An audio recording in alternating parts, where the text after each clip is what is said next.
was interested in living here, not in the States. I could have gone to the States and done well, I think. Had some offers. And that I wanted to speak to my people.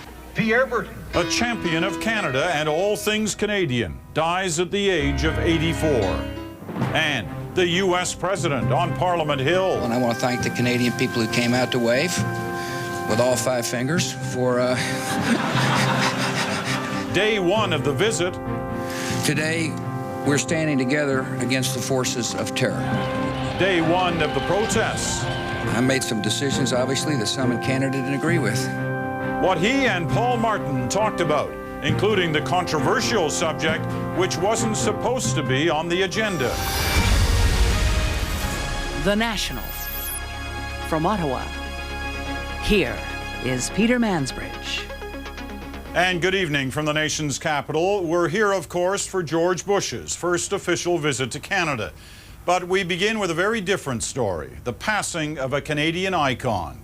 Pierre Burton has died at the age of 84 on a day, ironically, when there has been so much talk and thought about what Canada is and what it should be, about who, as Canadians, we are and who we aren't. Ironic because Burton captured so much of that better than anyone in his books, columns, and magazine articles, on television and on radio. He carried out an open love affair with Canada. Dan Bjarnason looks back at the life of Pierre Burton. I say a country has to have a mythology. Of people who are larger than life. I mean, they may be villains, it doesn't really matter. But there has to be a background, a rich fabric, a texture in the background that tells us what kind of people we are. That was vintage Burton. Beneath the testiness and the irreverence, always what came through was his love of country. It's hard to think of anyone who worked harder at rejoicing in his patriotism. To celebrate Canada, Burton just didn't write books, he churned them out. Pierre Burton spent his first years in the Yukon. His father had come to find gold, but found nothing. Still, after everyone else had given up and gone home, Frank Burton stayed on, and Pierre Burton grew up in something of a ghost town. But he always looked back on those days with fondness, and he always felt a special attachment to the North. During the Depression, the Burtons moved to Victoria. Pierre later went to the University of British Columbia, not to take any particular course. In fact, he didn't bother to go to classes. A journalist at heart, he went to UBC so he could write for the school newspaper. At 22, he became the city editor of the Vancouver News Herald, then moved to the Vancouver Sun, and then to Maclean's magazine. That's where Burton said he got his nationalism. A few years later, he became a feisty columnist for the Toronto Star, and he made his breakthrough into television. Pierre Burton, Frank Willis, in Close-Up tonight. I thought you might like to hear what they're humming in Russia these days. It wasn't enough, he said, for a writer to write. You had to be known, and TV made you known. Pierre Burton became known as a man with opinions, and he was willing to share them all. There is in this country a syndrome, which I call the you can't say that syndrome. And I've been coming up against it most of my life. People are always saying, oh, but you can't say that. You can't say that. And I think there's only one answer to people who say that, and that's to question them, to say why. This story and others tonight on Front Page Challenge. He became a national television institution on Front Page Challenge. Colorful columnist and courageous commentator, Pierre Burton. TV was fun, but Burton's great passion was words. Any of these any good? My favorite book, a children's fantasy. Are these all as good as the first 4? Some of them are better. The first, I see. Some are worse. It was his railway books that probably did the most for his image as a nationalist. Like all his books, they were rich in detail, especially about people. Burton found people more interesting than events.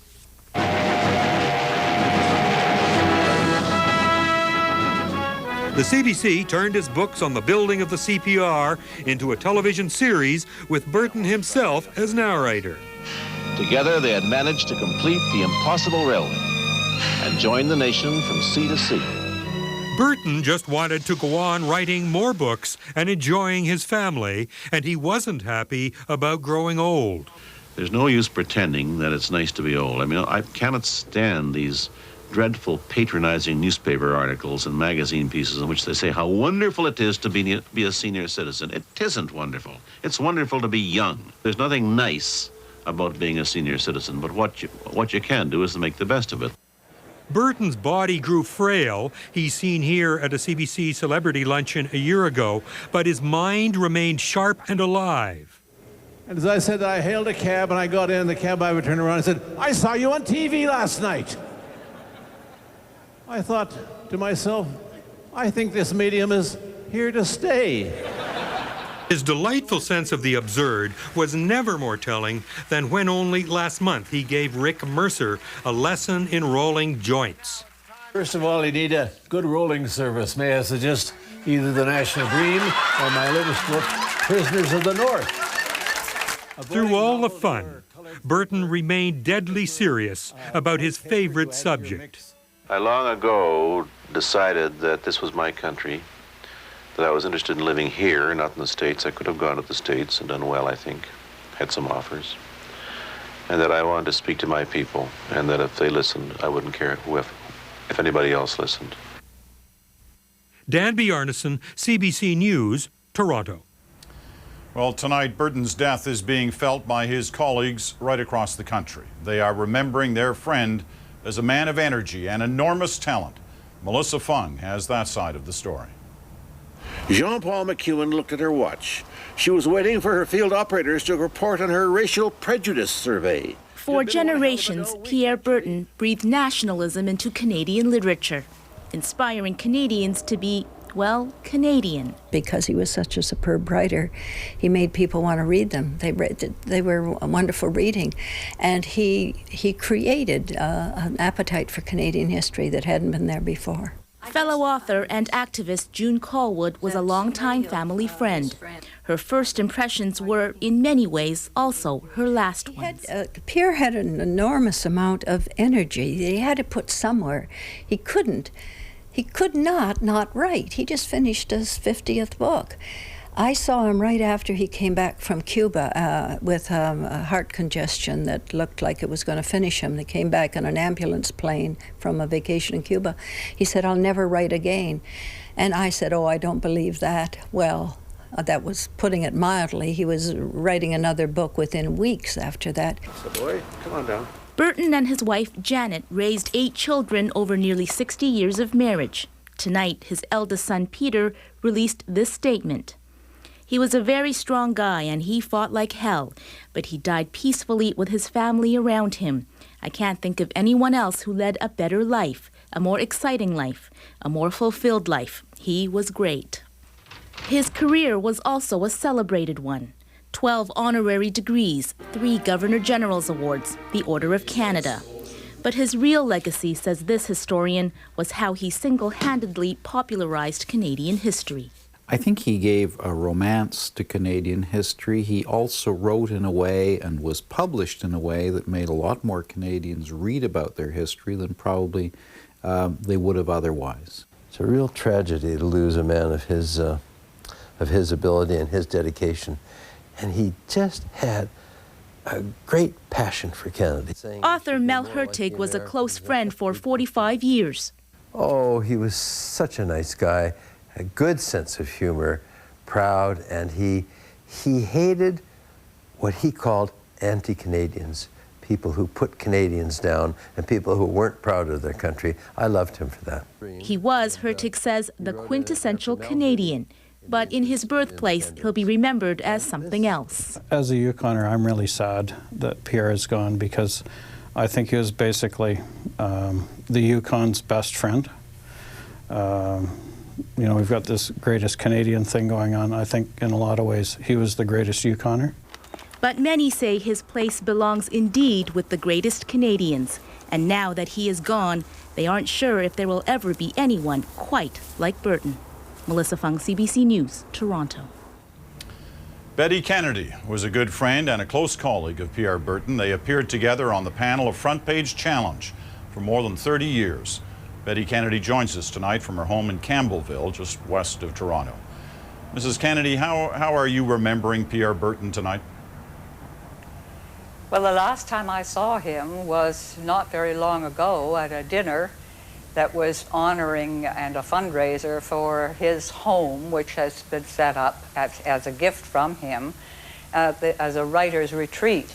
And at that time, I thought he looked remarkably frail, and it just seemed unfair somehow that this giant of a man, who seemed to be a giant in so many ways, should finally look so frail. So you didn't want to really believe the evidence that was there before your eyes. I think one of the things that I remember best about Pierre, and will remember best, is his remarkable sense of loyalty. He had a great loyalty to friends, to causes, to things that had happened in his past. I can remember at one point when he was at the height of his fame, and he was dashing off to attend a Boy Scout jamboree. And I said, "A Boy Scout jamboree?" And he said, "Yes." He said, "Without the Boy Scouts, I could tell you that I would have been a juvenile delinquent." So here he was, you know, a giant in his field, but I don't think he ever missed a Boy Scout jamboree. And that loyalty was there if you were a friend and asked him to do something, as I did once. I wanted him to consider doing a narration on a film. And when I broached him on the subject and said, would he consider it, he said, "Tell me the time, tell me the place, I'll be there." No questions asked. He had that kind of remarkable loyalty to people around him. And I think it's not any wonder that people around him felt that loyalty to him as well. You know, for those of us who only knew him a little bit, or for viewers who watched him all those years, at times he could seem like a bit of a curmudgeon. Did he have a gentler side? A very much gentler side. And I often think that cool kind of facade that was there masked a man that was fundamentally rather shy. And that sounds like a very strange contradiction, but fundamentally he was a bit shy. He didn't make light chit-chat easily. He could talk about subjects and places and people and so on. But that was work for him. That was an effort. When you saw him with his family, maybe around the piano, singing, that kind of thing, that was a different side to Pierre, a very warm kind of person. I shall miss him terribly, and so will so many other people.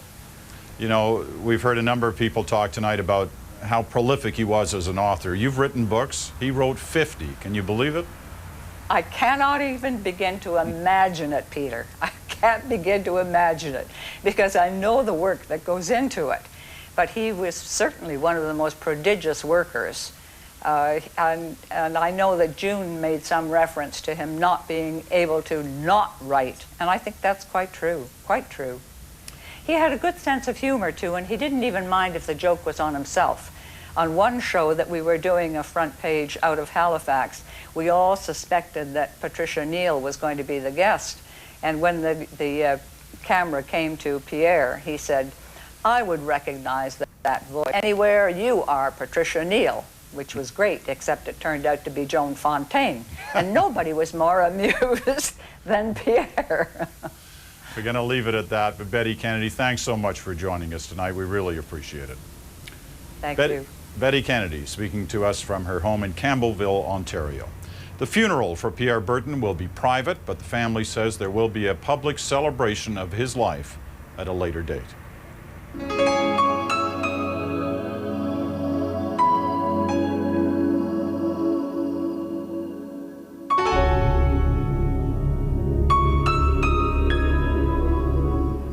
Well, as we mentioned earlier, George Bush arrived here in Ottawa today, the U.S. President's first official visit to Canada. The trip was billed as an opportunity to mend fences, and there was no shortage of public back-patting and words of mutual admiration from both Bush and the Prime Minister. Behind closed doors, though, the two leaders got down to business, talking trade, BSE, and security. Paul Hunter is covering Bush's time here and joins us now. Paul.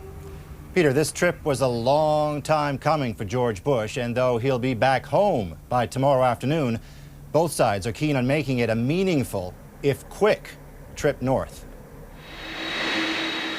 4 years, 3 weeks, and 2 days since first being elected U.S. president, and George Bush said hello to Canada, beginning his first official visit here.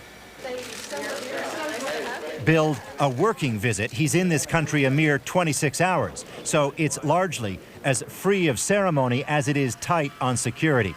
Bulletproof glass was specially installed at the main door on Parliament Hill, and once inside, formalities were brief.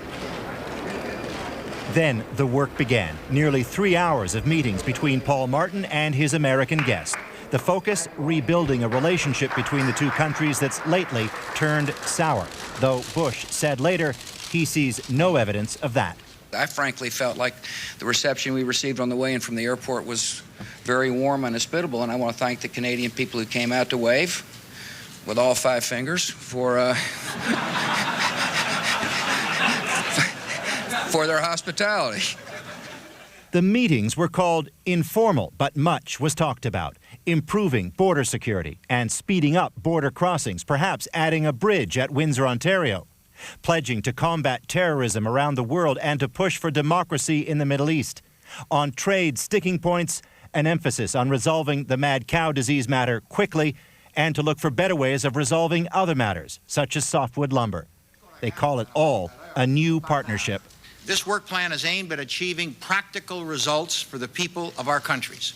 Enhanced security, greater prosperity, and improved quality of life. And though mutual compliments were many, Bush defiantly reminded Canada of the line he still draws in defending the U.S.-led invasion of Iraq, something Canada stayed out of. I'm the kind of fella who does what I think is right, and will continue to do what I think is right. I'll consult with our friends and neighbors, but if I think it's right to remove Saddam Hussein for the security of the United States, that's the course of action I'll take.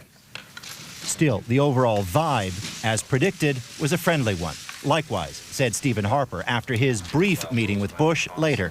He was very relaxed, extremely engaging, and also struck me as a man who knows exactly what he wants. A feeling carried over into tonight's gala dinner across the river in Quebec, where, if anyone needed proof Bush was here to mend fences, I was pleased to see when I opened up the menu that we'll be eating Alberta beef. And Martin's message? That I propose a toast to our friendship, to the people of the United States, and to you, sir, their president. And already that's about it for the Ottawa leg of this trip. Tomorrow, Bush and Martin are off to the East Coast for what's being billed as a keynote speech by George Bush in Halifax. Peter. All right, Paul, thanks very much. Paul Hunter here in Ottawa. Well, as you saw in Paul's piece, the president acknowledged Canadians who turned out to welcome him to Ottawa this morning. There were many more, up to 5,000, who turned out to protest. Eric Sorensen has that. Well into the night, demonstrators tried to make their presence felt by a U.S. president they could not get close to. There were vigils and yet more marches. For protesters, it was a day-long exercise in bush bashing. For police, it was an exercise in ironclad security. Periodically, platoons of activists broke off to test police lines. There were brief scuffles. At least one police officer was hurt. His colleagues took down a handful of demonstrators and led some of them away.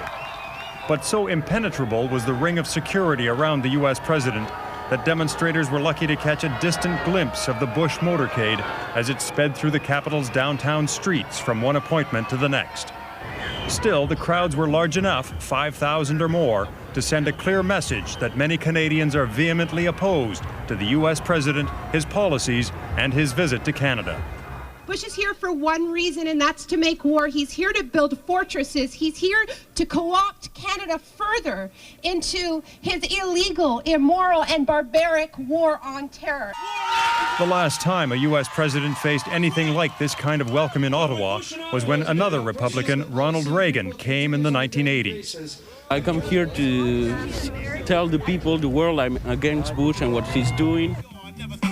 There are so many things they're protesting: Washington's policies on the environment, on missile defense, on gay rights. But most of all, what galvanizes is the war in Iraq. I think it's important to show that citizens care about these issues, that we're not asleep, that we don't take our democracy and our rights for granted. And they had a message for the Canadian government, too. Don't get cozy with the Bush administration. We're sending a very clear message to Paul Martin that the policies of the Bush administration, be it Kyoto or be it Iraq, are not welcome here. The protests have been forceful, but largely non-violent. One protester said it would be wrong to use violence to protest against the violence in Iraq. The night isn't over yet, but unlike Seattle and Quebec City, there's been little need for these so far. Eric Sorensen, CBC News, Ottawa. Our Parliamentary Bureau Chief, Keith Bogue, is here in Ottawa, of course, and he joins us now. Keith, missile defense wasn't supposed to be on the agenda, but as it turns out, it was talked about with the Prime Minister, with the opposition leader, and with the NDP leader. What's the significance of that? Well, I think the first thing that's odd about it is, as you say, it wasn't expected to be discussed, but in the media availability with the President and the Prime Minister, the President brought it up himself and said they had talked about it. And then the issue began to take on a life of its own. As you said, opposition leader Stephen Harper talked to President Bush about it when he met with him for about 30 minutes, but he wouldn't say what any of the details of that conversation were. But then later this evening, when NDP leader Jack Layton was at a reception prior to the dinner, he spoke to Bush about it for about 5 minutes. He then spoke to Colin Powell about it for about 10 minutes. He then spoke to Condoleezza Rice about it for about 20 minutes. And he's telling reporters everything. He's saying that he's discovered from talking to them that they really do intend to make this the first step towards the weaponization of space, that there is some kind of hidden agenda here, and that we're going to be hearing a lot more about it in the days to come. Well, I imagine we'll start hearing about it in question period as the NDP leader perhaps grills the Prime Minister on it. Give us the big picture halfway through this visit. What's the assessment from Ottawa's side on how it's going? Well, apart from this thing on missile defense, they feel that everything has gone pretty much as they hoped it would. But of course, there are no big announcements, so it's unlikely that the events of today, insofar as what they've agreed to in communiques and so on, will really be able to overshadow what happens tomorrow when President Bush goes to Halifax and makes a fairly important 30-minute long speech that will be heard by the people of Canada and not just by the dinner guests that he spoke to this evening. All right, Keith, thanks very much. Parliamentary Bureau Chief Keith Bogue here in Ottawa. Well, Henry Champ is already in Halifax in advance of tomorrow's activities there. Henry joins us now from the Nova Scotia capital. Henry, the speech is going to happen at Pier 21. Why Pier 21? Well, it's no happenstance choice, Peter, by the presidency. The president will call this a place of common ground. It was here, of course, that hundreds of thousands of immigrants poured into Canada, very much like immigrants poured through Ellis Island and New York Harbor. It was also the departure point, the president will say, for Canadian troops as they went off to fight in Korea, North Africa, and Europe, often alongside American troops. So the president will paint this as a place where it's very appropriate to pay credit to Maritimers for their hospitality post-11 at a time when passengers on airliners were stranded here, and also to thank Canadian troops, particularly those in the Navy who are patrolling in Iraq. But it's also a place, and the White House is telling their correspondents this, a place for the president to deliver a major address. Well, and a major address, I guess, will be signaled not just to Canada, but to the rest of the world. That's right. Briefers telling correspondents that this address will be seminal. It is the Bush vision of his foreign policy for the next 4 years. It will be directed in part to Canadians, talking about cooperation points that the two countries can contribute on in the war on terrorism, places like Afghanistan and Haiti. But it will also be directed to an American audience back home. Several American cable vision networks will cover this live. And it will be directed as well to international allies. We were told in Washington before the president came here that this was going to be a trial run for the president's new efforts to internationalize American foreign policy. A White House briefer today saying that international allies will read this speech, or at very least they should, Peter. All right, Henry, thanks very much. Henry Champ in Halifax tonight. Well, the U.S. president's visit is big news in Canada, but how's it playing south of the border? The CBC's Neil McDonald surfed the American television channels for the answer. Tonight, the angry folks next door. Suddenly, Canadians have a prickly reputation here, which, of course, only makes them interesting. The trouble is, they're enthusiastic about how much they detest our president, and they're letting it be known. This is the usually friendly neighbor that has acted pretty frosty. Largely based on the antics of Carolyn Parrish, it seems, and on one Canadian opinion poll, cable TV anchors talked all day long about Canada's dark new attitude. Well, my next guest actually loathes the Canadians with a passion. Fox News Channel, in particular, headlined the American hating up north. Socially, the Canadians believe that they're somehow superior to us, and it's really very odd because they are not. The United States is the most benevolent, great country in the history of the world. CNN's White House correspondent used the protest in Ottawa to give a creditable, detailed account of bilateral disputes. Take a look at the people that are out there. You can get a pretty good sense of the wide array of causes and concerns that many people have. But then pundit Tucker Carlson offered deeper analysis to a Canadian guest. I'd submit that those protests arise out of self-hatred. Canadians frustrated with the derivative nature of Canadian culture. You know, I don't think so. And later, Carlson managed to out-bombast the anti-Bush poster girl herself. Carolyn Parrish appeared by satellite. Canada needs the United States. The United States does not need Canada. But you need us. And so to alienate our administration, probably not such a good idea. But Tucker, that's a really bad attitude, my friend. Which is true. I think we need each other. I think we've got a long-term trade partnership. I think both countries benefit from that partnership. And this evening, the three older American networks played it straight. The president is in Canada, therefore Canada matters, at least for another day or so. Neil McDonald, CBC News, Washington. Still ahead tonight, a CBC News inquiry, continental divide. Stephen Harper, were he an American, would actually be a Democrat. We're trading partners, but not values. Canadians and Americans are traveling on diverging paths. Leslie McKinnon is our guide. Flooding in the Philippines is causing widespread misery and death, and it looks like conditions are going to get worse. More than 300 people have already died after 2 days of heavy rain. At least 150 others are missing. The storms have caused landslides, floodwaters have hampered rescue and relief efforts, and another big storm is expected to hit the country later this week. And a passenger plane skidded off a runway and then crashed in Indonesia today. The accident left at least 31 people dead and 60 more injured. The plane was with one of Indonesia's budget airlines. It split in two after the attempted landing. Heavy rain was falling at the time. It was fast and it was deadly. A house fire in Quebec has claimed the lives of a mother and 3 of her 4 sons.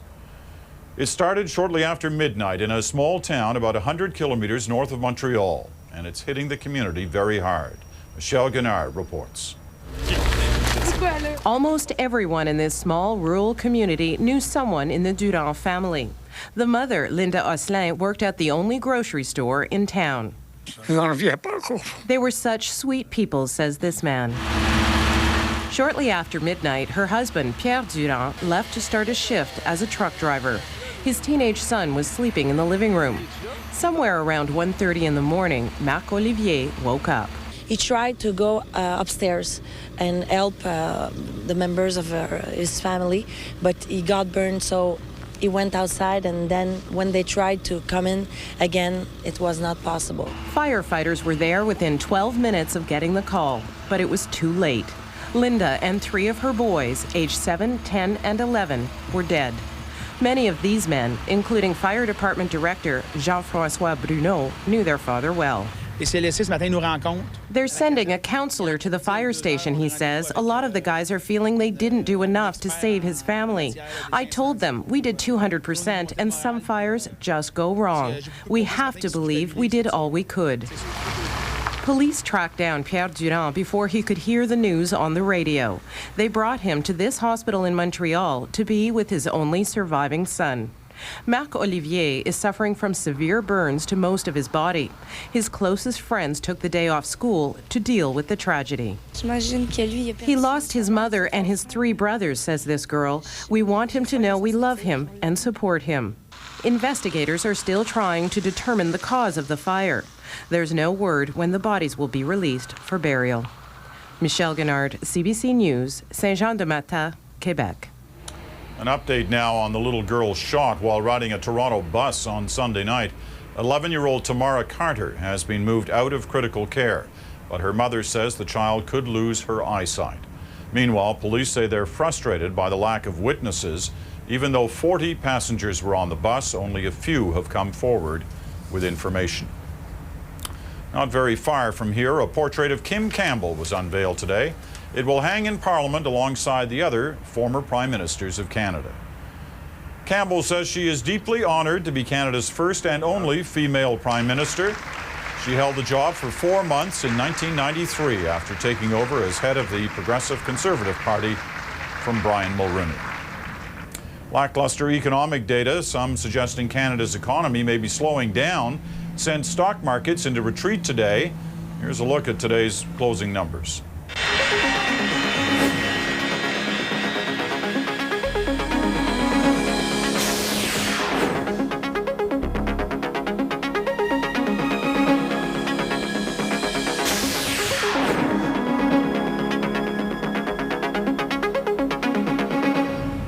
The two sides in Ukraine's disputed presidential election are no longer talking. Today, supporters of the pro-Western candidate walked out of negotiations. A few even tried to storm Ukraine's parliament. The protesters are angry that a no-confidence motion aimed at the pro-Russian candidate did not pass. Some pushing and shoving outside as well. While all this was going on, an envoy from the European Union was trying to restart the talks. An investigative story tonight involving George Bush's war on terror. He's called Iraq the Central Front, but some fear the images from the Iraqi battleground are making other places a breeding ground for extremism. The Fifth Estate, along with the New York Times and PBS's Frontline, have conducted a special investigation. They talked to security officials who are worried the U.S. war on terror is actually increasing the likelihood of new attacks in Europe. Here's the Fifth Estate's Lyndon McIntyre.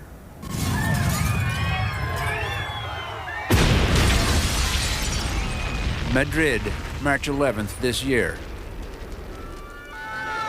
3 years after the attacks on the U.S. in 2001, Islamist extremists seem to have shifted their sights to targets closer to the heart of the Muslim world, including Europe, where the Muslim population has increased to nearly 20 million people. Scotland Yard's Assistant Commissioner David Vaness. What we've not seen, what is different about this form of terrorism, is the unequivocal intention to cause mass murder by means of terrorism that are delivered without warning in any form to the public. And European security officials are becoming bluntly critical of an American anti-terror effort that is focused largely on Iraq, which they believe increases the likelihood of terrorism on a scale even greater than the bombings in Madrid in March this year. Reda Sayam in Berlin, whom German authorities say is part of an extremist militant minority in Islam called jihadist Salafism, is blunt about the impact of Iraq on Muslims around the world. This war in Iraq is, in fact, a school to train graduates on acts of terrorism and fighting. And it serves to revive the spirit of jihad in the Muslim nation. Judge Jean-Louis Brugière of France. Iraq, obviously, actually is a big problem. And a big problem on terrorist issues, for the threat. But Iraq isn't the only factor that's causing frustration and increasingly vocal criticism in Europe. While Europeans treat terror suspects as criminals and gather evidence for trials, the Americans gather military intelligence and wage war, using methods unlikely to withstand scrutiny in a court of law. Two irreconcilable strategies and a dilemma that is creating new problems in Europe and drawing new criticisms from Europeans.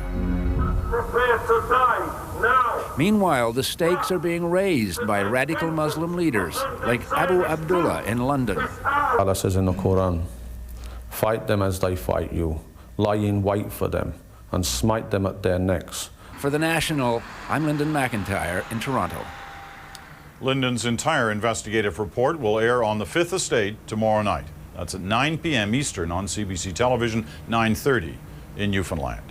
We're going to take a short break, then return with this story. I believe the world needs more Canada. Bono sees the difference between Canadian and American values. Do you? We'll tell you how we're divided and why.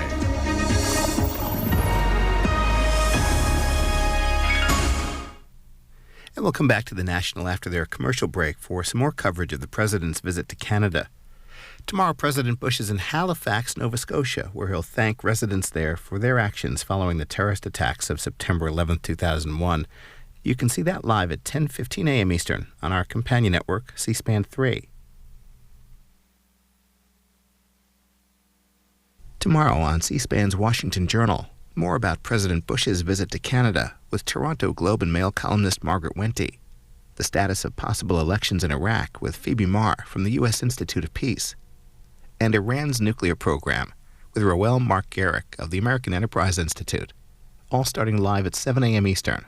Then a discussion on elections in Iraq with the Iraqi ambassador to the United Nations, the State Department's coordinator for Iraq, and representatives of the U.S. Institute of Peace. That's live at 10 a.m. Eastern, also on C-SPAN. And on C-SPAN 2, a couple of events on World AIDS Day. First, a discussion on the effect of HIV and AIDS on women and girls. That's at 10:30 a.m. Eastern. Then, the Human Rights Campaign releases an AIDS Day report card, critical of the government's response. That's live at 1 p.m. Eastern, over on C-SPAN 2.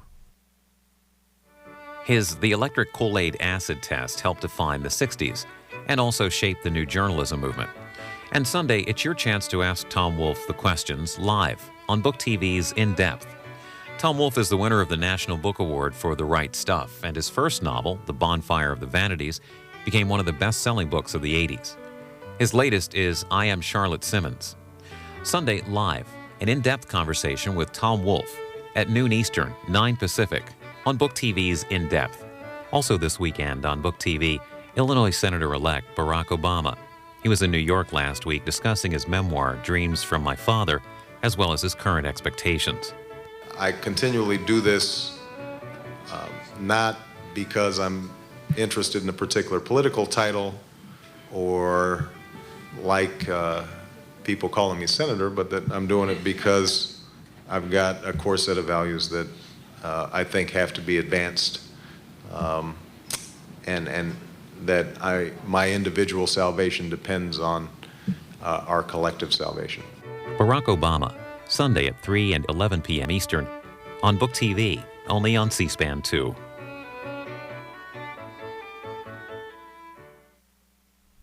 And here on C-SPAN now, back to CBC's The National and their coverage of President Bush's visit to Canada and a look at U.S.-Canada relations.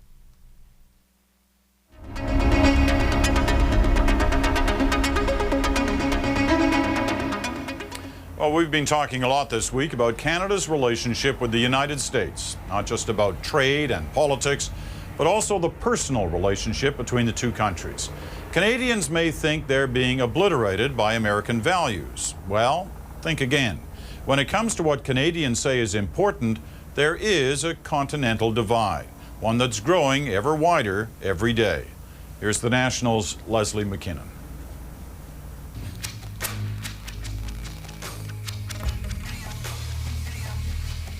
It is hard to imagine a more elegant metaphor for the Canada that has emerged in the last few decades than the postmodern circus art known by the French word cirque.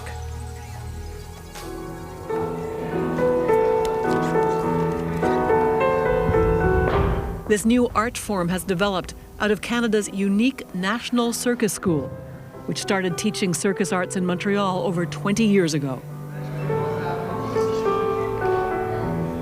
Diversity is a Canadian value.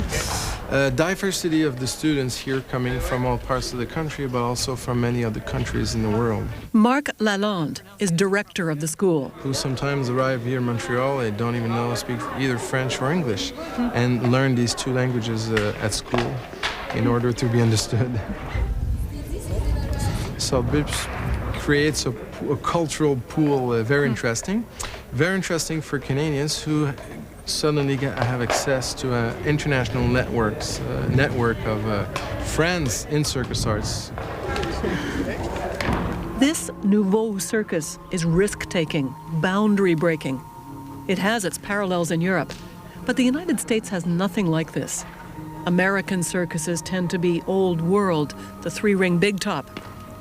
This circus school in Montreal speaks to the new Canadian image: bilingual, multinational, government-funded, and avant-garde.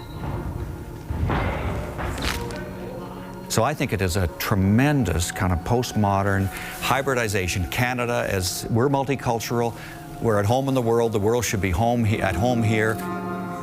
Many of us are related to Americans. I am. I've got my cousins in Michigan, and I live in Toronto. I send them my garbage. And the image of the circus school appealed to pollster Michael Adams.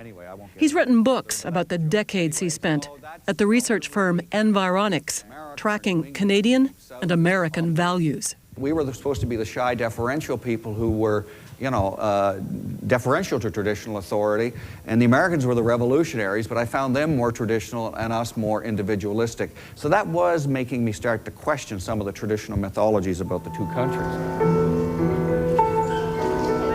What Michael Adams has found is surprising, because polls also show that most Canadians believe that they are gradually becoming more and more like Americans.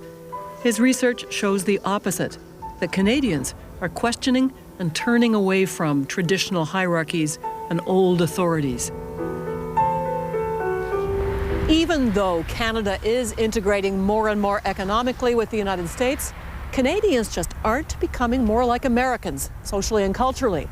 On issues like Kyoto, decriminalization of marijuana, same-sex marriage, Canadians are becoming much more like Europeans, generally. And let's face it, polls do generalize. Canadians and Americans are traveling on diverging paths. Canadians are, in fact, becoming startlingly separate from Americans. And the gap between the two countries on values, on perspective, on worldview is growing. Here's a deceptively simple question. People are asked, do you think the father should be master of the house? In a poll done this year, only 21% of Canadians agreed with that statement. But 52% of Americans thought the father should be master. And in the United States, that percentage has been steadily moving up. If dad is the boss and mom is playing best actress in a supporting role, as we saw in those Father Knows Best type of shows in the 1950s, it tells kids something about what it is to be, or what one can be if you're a young man or a young woman. Look, son, let me give you a tip. A belief about who's boss at home speaks volumes about the role of women, about whether men should also be boss in the workplace or leader of the country. In Canada, belief in the father's supremacy is going down. So I find every year in Canada it's declining 1 or 2%. Why? Older people are leaving Canada for the great random sample in the sky, and some young people are coming in. And so we see it was at 43% in 1983 when we first measured it. Now we're down to about 20%. Every year it goes down. Another divergence. Increasingly, Americans are becoming more religious than Canadians. 2/3 of Americans think you can't be a moral person unless you believe in God. 80% are convinced that heaven exists. 70% believe in hell and the devil. And Canadians? In the 50s, more Canadians than Americans said they went to church regularly. That sure has changed. The Canadians are questioning patriarchal authority. Weekly church attendance in the United States is about 50%. Weekly church attendance in Canada is about 20%. We question the priest. We question the father. Once you do that, it means killing other authority figures becomes pretty easy. Are we automatically deferential to our prime minister? Obviously not. In several areas, Canadians are propelling themselves in different directions. For instance, Canadians tend to think that government can provide solutions, can offer up health care, old age security, revitalize cities, a start-up to national daycare. Americans have been pulling away from this notion, striving for less government in their lives. Let's see what the individual, the unfettered individual, can achieve. And that's their founding ideology. They're the revolutionaries, we're the counter-revolutionaries. We want peace, order, and good government. And 2 out of 3 ain't bad. You can choose which 2 out of 3 you think we have. And they have life, liberty, and happiness. They didn't like government very much. They tried to set it up so that government wouldn't be very strong, it'd be very weak. And only in times of great crisis would the president, commander-in-chief lead the country, and everybody would be united. Another distinction: Canadians are more urbanized, and city dwellers are, among other things, more comfortable with ethnicity and diversity. 40% of us are in Toronto, Montreal, or Vancouver. If you add the next 2 places, Calgary, Edmonton, and Ottawa, you've got 60% of us. And these are places in which the downtowns are alive, the suburbs are fine, the exurbs work, where there's community. In America, where they left downtown because of racial problems and other problems, they went to the suburbs, and then they got there and said, gee, I'm not sure we even like this because there's people moving here we don't like.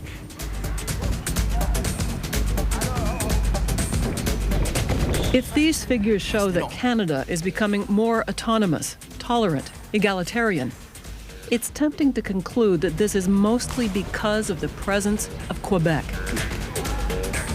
Quebec is the province that went from being the most religious to the least religious. Quebec brought Canada bilingualism.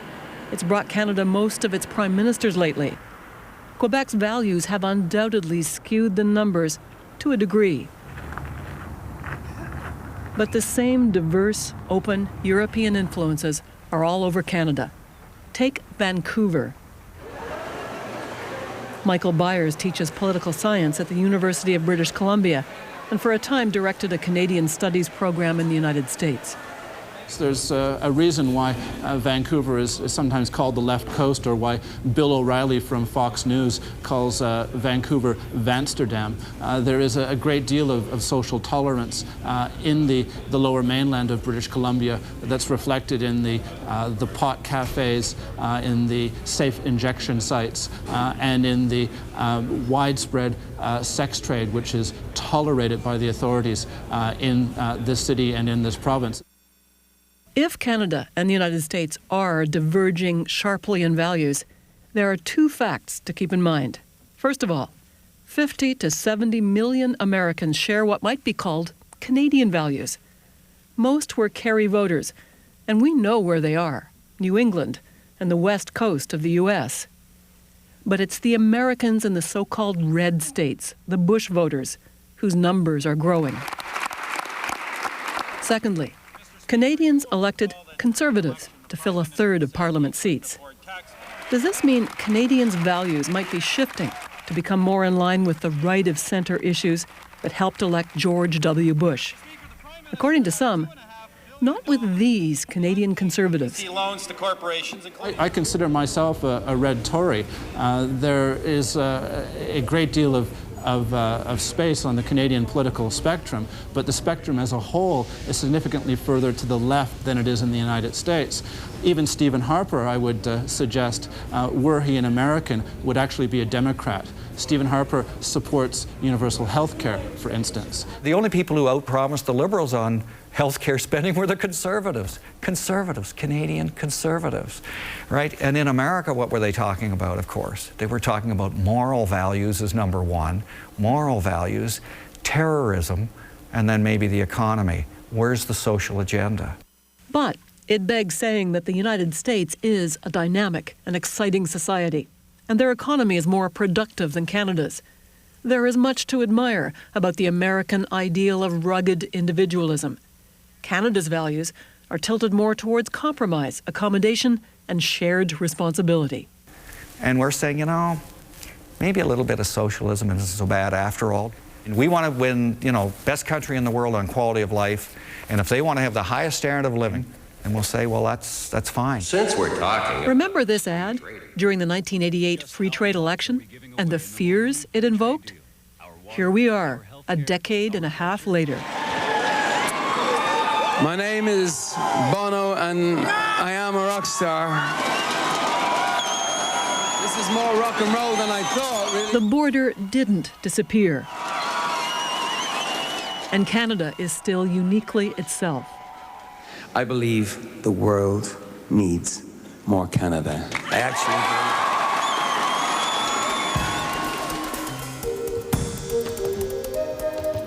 Economically, politically, the two countries show some converging lines. But in terms of values, beliefs, they are on different orbits. For The National, I'm Leslie McKinnon. So, what do you think? Are we that different? Maybe you have something to say about George Bush's visit. We'd love to hear your thoughts so we can share them with the country. Here's how to get in touch.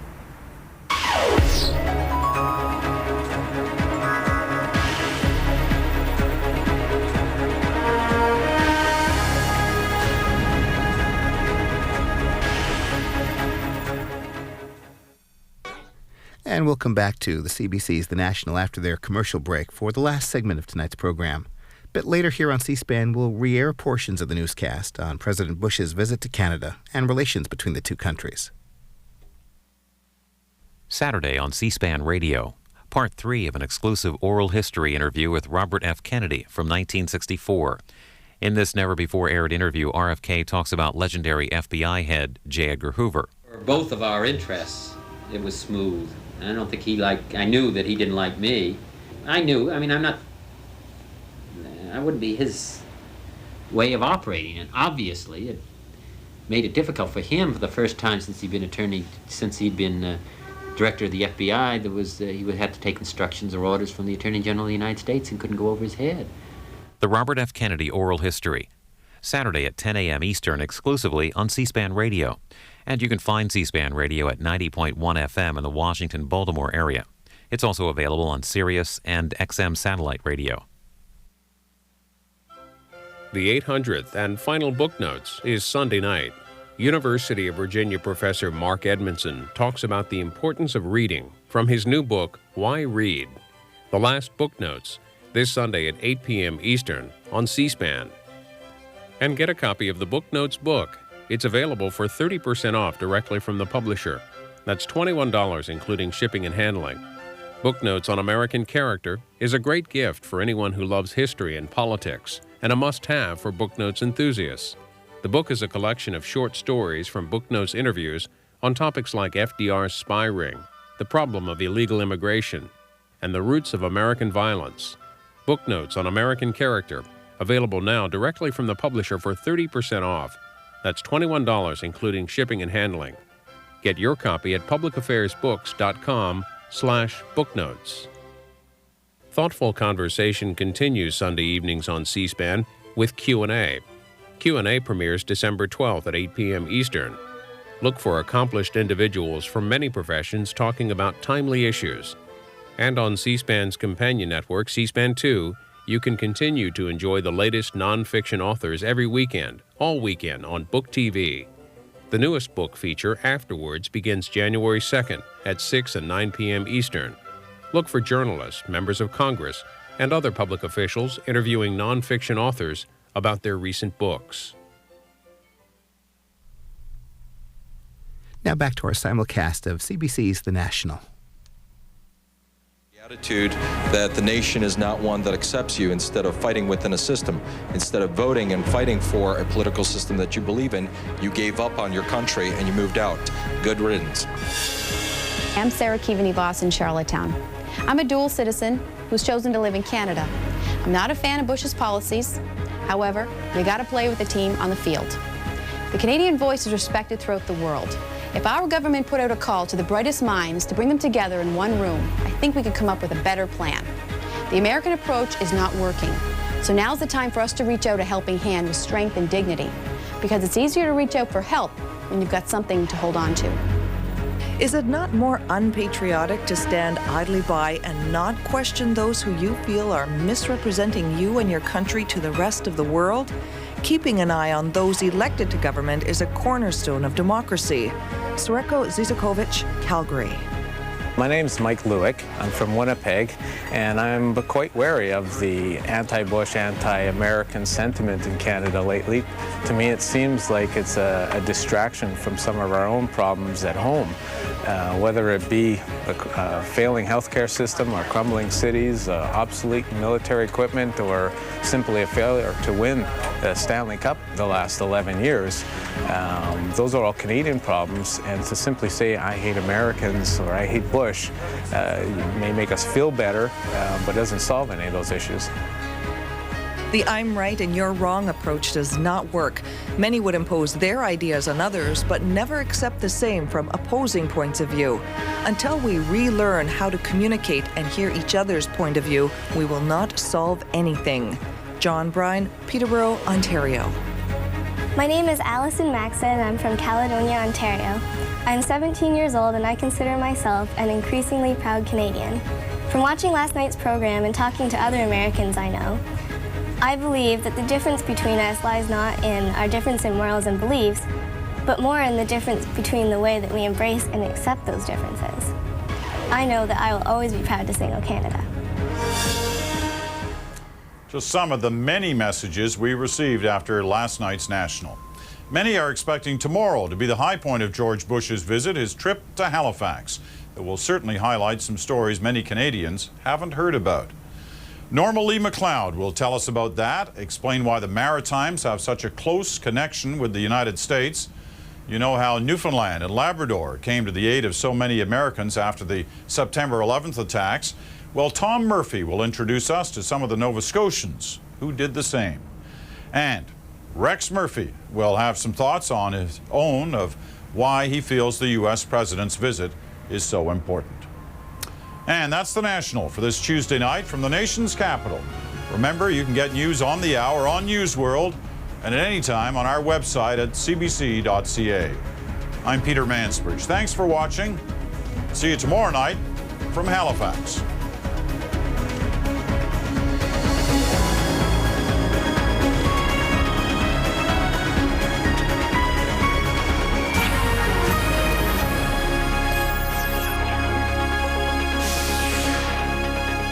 President Bush is in Halifax, Nova Scotia tomorrow.